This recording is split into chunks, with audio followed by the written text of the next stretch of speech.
8h46, voilà, donc on parle médias parce que l'information n'est pas encore confirmée, on en saura peut-être plus la semaine prochaine, mais un important plan de départ qui se profile chez Canal+. La chaîne veut supprimer au moins 500 postes en France, soit près de 20% de ses effectifs.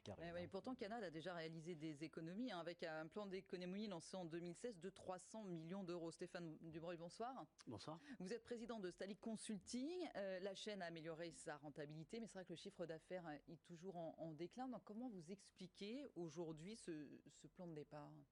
Alors ce plan de départ, il est pas, enfin, il arrive, mais en fait, c'est pas nouveau. C'est-à-dire que quand Vincent Bolloré a racheté en 2015, il y a eu quand même énormément de départs. Je rappelle, Canal, c'est le cinéma, c'est le sport, c'est les jeunes, c'est voilà, il y a plusieurs thématiques. Il a chamboulé toute la grille. Et déjà, on a vu en fait une perte de clients. Je rappelle qu'en fait, ce qui est valorisé sur Canal, c'est uniquement le nombre d'abonnés. Le nombre d'abonnés, on en a perdu 1 million en quelques 5 ans, oui, ce qui est dingo. Donc en fait, aujourd'hui, la société va pas très bien et on ne sait pas comment elle va se relever parce qu'aujourd'hui, elle n'a pas modifié sa grille réellement, elle n'a fait que de la réduction de coûts. Pourquoi elle a perdu tant d'abonnés en fait ? En fait, déjà, ils ont perdu dans le sport. Je rappelle, Canal, c'est réputé pour le sport au départ. On est d'accord. D'ailleurs, un de vos actionnaires, je rappelle, a récupéré des droits. Donc, la Ligue 1, la Ligue anglaise, etc. Donc, ils ont perdu beaucoup de ce qu'on appelle des access premium, c'est-à-dire les gens sont prêts à payer pour avoir des exclusivités. Le sport fait partie de ça, comme le cinéma. Ensuite, dans le cinéma, vous avez une nouvelle donne qui est arrivée récemment. C'est que vous avez des Netflix, qui sont des gens qui offrent en fait des séries n'importe quelle heure, n'importe quand, avec vos goûts. Et Canal n'a pas su s'adapter à ce moment-là.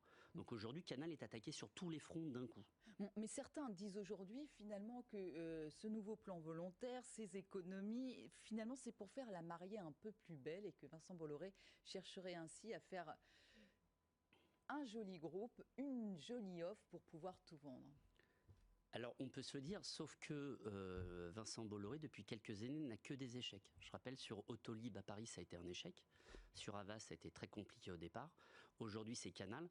Je veux bien entendre qu'il veut habiller la mariée. Le problème, c'est qu'aujourd'hui, à mon avis, Canal ne vaut pas du tout le même prix qu'il y a en 2015. Parce qu'en plus, je rappelle juste, la Ligue 1 de football, il la perd en 2020. C'est quand même un gros potentiel d'audience. Donc aujourd'hui, il n'y a pas de solution pour relever la pente. Je rappelle, il a mis son fils, il s'est même retiré il y a 1 an. C'est l'échec de son fils aujourd'hui. Il a fait venir quelqu'un qui vient des télécoms et des SFR. Il s'appelle Franck Cadoré, qui est le patron France. C'est un échec aujourd'hui. Aujourd'hui, sur toute la ligne, il n'y a aucune raison. Alors ça, c'est vrai. Sauf à l'étranger quand même. On rappelle, à l'étranger, c'est là que ça fonctionne. Et d'ailleurs, on en avait parlé ici même. Ils viennent d'investir 1 milliard d'euros pour s'emparer de M7, opérateur de télévision présent dans 7 pays européens. Alors c'est vrai qu'à l'étranger, Canal va un peu mieux. Sauf que le problème, c'est que quand vous avez 80% de votre business qui est en France, s'il commence à être écorné et que vous perdez 1 million de clients, c'est énorme sur 5 millions. Hein. Vous passez quasiment à 4,7 millions. On est à 5, 6 à peu près. Alors je ne suis pas rentré dans les chiffres parce qu'il y a eu pas mal de contestations dans les chiffres, mais vous perdez quand même entre 20% de clients en 4-5 ans. C'est énorme. C'est des clients qui vous rapportent entre 30 et 40 euros par mois. C'est une chaîne payante quand même qui avait un énorme aura. Aujourd'hui, elle a perdu son aura. Mais la question finalement, c'est est-ce qu'il est stratégique pour Bolloré de se désengager, alors des médias au sens de Canal+, donc des médias au sens large, eu égard à ce que sont aujourd'hui ses autres activités finalement. C'est peut-être ça aussi la question. C'est une vraie question. On voit que d'ailleurs en Italie, ça se passe pas très bien chez l'opérateur Télécom et Mediaset. Donc effectivement, on voit que dans les médias, c'est compliqué. Aujourd'hui, Bolloré, on est présent dans quel secteur d'activité? Dans plusieurs secteurs, effectivement. Alors il y a tout ce qui concerne la voiture électrique, évidemment. L'Afrique, sur tout ce qui est port, etc. Tout ce qui est port, effectivement. Voilà. Le problème que vous avez, c'est que Vincent Bolloré a toujours fait du B2B. Qu'est-ce que c'est? C'est qu'il avait des sociétés qui parlaient à des entreprises. Canal+, vous êtes avec du B2C, c'est-à-dire vous avez des clients en direct. C'est pas du tout la même approche. Donc une logique purement financière, elle est compliquée. Canal, quand on parle de l'esprit Canal, je suis désolé, il existait et il était vrai. Cette impertinence qu'il n'a pas acceptée, qu'il a arrêtée avec les Guignols, avec le Grand Journal. La seule bonne chose peut-être qu'il a fait, c'est de faire venir un de vos confrères qui est Yves Calvi, qui est peut-être le seul qui est la vraie prise. Aujourd'hui, si vous regardez, c'est un échec. iTélé, qui est votre concurrent, qui est devenu CNews, je ne vais pas le dire pour vous faire plaisir, mais c'est un échec aujourd'hui. Vous avez que Cyril Hanouna, je ne rentre pas dans le fond, qui est une vraie réussite, je parle financière, mais sur le fond, c'est autre chose. Donc aujourd'hui, on voit bien que dans les médias, il a énormément de mal, en tout cas quand lui veut prendre le pouvoir et décider. Mais est-ce que plus largement aussi, ce n'est pas la fin finalement du système des chaînes payantes? Parce que justement, à un moment donné, en tant que consommateur, on ne peut pas payer et pour Netflix ou Amazon ou les prochains, et pour Canal+, et pour SFR pour le foot. Et voilà, c'est pas possible. Qui plus est, un groupe de médias qui nous offre plus les exclusivités qu'ils vous offrent avant, finalement. C'est ça l'idée. Alors, je suis d'accord à la fois avec ce que vous dites et à la fois je suis pas d'accord. Parce que si je vais dans votre sens, je dirais que Netflix n'a pas d'avenir. Or, Netflix, il vient de dépasser le nombre d'abonnés en France, alors qu'il est américain, je rappelle. Netflix produit des séries françaises. Il prend des stars comme Gérard Depardieu dans la série Marseille, etc. Donc, vous avez raison, je pense que le modèle Canal tel qu'il était structuré, mais le problème, c'est que on le change, mais on n'a pas proposé une nouvelle offre. Le problème de Canal, c'est celui-là. Je pense qu'il y a une solution sur MyCanal, cette plateforme qui est extraordinaire, que moi j'ai testé, etc. Je trouve vraiment bien. Il y a une solution autour de ça. Le problème, c'est qu'aujourd'hui, sur les contenus... Donc, MyCanal, c'est de la TV à la demande, en fait. Exactement, c'est du replay. Le problème, c'est qu'aujourd'hui, les médias sont délinéarisés. Ça veut dire quoi? Ça veut dire qu'on ne regarde plus en temps réel.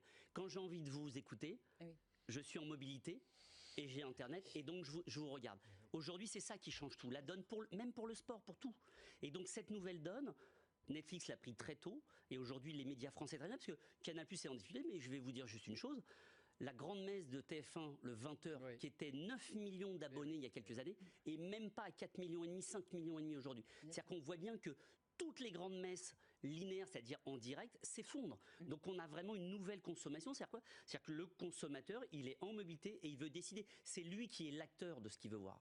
Et en même temps, c'est étonnant parce qu'on est peut-être en train d'assister à un basculement avec ça. Quand on voit que, par exemple, que Thierry Ardisson a annoncé hier, donc qui a été poussé vers la sortie de C8, donc groupe Canal+, et qui dit, bah oui, je suis en discussion avec Netflix.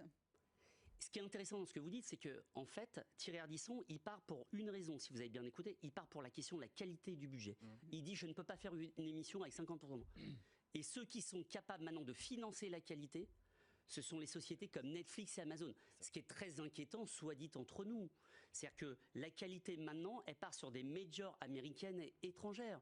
Et Thierry Ardisson, on peut aimer ou ne pas aimer, c'est un homme de télé, c'est un homme qui a fait 30 ou 35 ans avec des émissions qui ont été phares et cultes.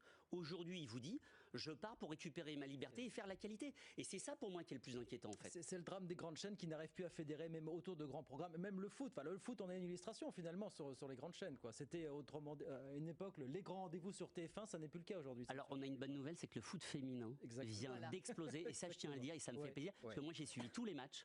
Je suis très déçu, mais elle méritait d'aller beaucoup plus loin. Et à propos du foot, juste une petite information qui est tombée aussi aujourd'hui. Canal+ a signé la Ligue de football professionnel devant le tribunal de commerce de Paris pour réclamer 46 millions d'euros de dédommagement après des reports de matchs provoqués par le mouvement des Gilets jaunes. C'est une information de l'équipe. Oui, parce qu'en fait, le problème, c'est quand vous avez les reports, vous n'êtes pas dans les bonnes grilles, donc vous n'avez pas les encarts publicitaires que vous vendez. Vous voyez ce que je veux dire? Ils sont vendus une semaine avant. Vous décalez les horaires, c'est une catastrophe économique pour eux. Et ça, c'est une réalité. Là-dessus, il n'y a pas de problème. Maintenant, je vais être franc avec vous. Je doute en fait de leur légitimité sur ce sujet-là, de gagner en fait. Voilà, c'est ça que je veux vous dire. Je doute vraiment. J'y crois pas une seconde parce que c'est un fait qui est extra contractuel. Donc je ne vois pas pour quelle raison. C'est comme si vous attaquiez parce que vous avez une tempête. Bah non, ça va être compliqué en fait. Est-ce qu'il faut s'inquiéter finalement pour l'avenir de Canal+? Alors je vais être très pessimiste, je pense qu'il faut s'inquiéter et ce plan de licenciement pour moi, dans une société qui a été quand même quelque chose qui a représenté quelque chose pour les Français même en Europe, vous allez avoir en fait quand même une société qui va vivre un plan de licenciement, ça va être une catastrophe pour eux. C'est-à-dire que humainement quand vous voyez déjà les départs qu'il y a eu, mais regardez bien, la qualité des programmes n'est plus la même, il ne faut pas se mentir là-dessus. Je ne tire pas à boulet rouge, je dis juste c'est un fait. L'audience, même en clair, elle s'est effondrée. Oui. Donc la volonté de Bolloré, c'est de vendre, on est d'accord. Je pense qu'il y a une solution, mais je ne suis pas sûr qu'ils le vendent bien par contre. Oui. Et à qui? Pour faire quoi? On est lui qui a toujours canal, lui qui est plutôt un bon financier, je ne suis pas sûr de la revente en tout cas. Bon, affaire à suivre, on en saura sans doute plus mardi, parce que pour l'instant, ce sont des informations qui ont filtré, mais le plan de départ volontaire devrait être présenté officiellement mardi. Donc Stéphane Dubreuil, merci beaucoup à vous pour ces explications, président de Stalic Consulting. Merci beaucoup d'avoir été avec nous. Merci infiniment. 18h56, nous on va marquer une petite pause, et puis dans un instant, on vous redonne les grands titres de l'actualité. On parle de quoi ce soir? Oui, la guerre commerciale, ça se confirme, qui pèse véritablement sur l'activité économique, sur la croissance mondiale. Avertissement de Coface aujourd'hui. On parle reparlera des bonnes nouvelles du côté de Valeo. On reparlera d'Amazon, jugé responsable de la livraison d'un produit défectueux sur sa marketplace, et c'est allé très très loin. Et puis, on reparlera du tourisme, parce que, oui, on vise combien? 100 millions 100 millions en 100 2020. millions en 2020. Est-ce que c'est tenable? Peut-être pas avec le niveau actuel de nos infrastructures finalement. Mais on vous raconte tout ça, le journal 19h et puis les insiders de 19h30 à 20h pour refaire toute l'actualité économique, bien sûr. À tout de suite. BFM Business, Inside, au cœur de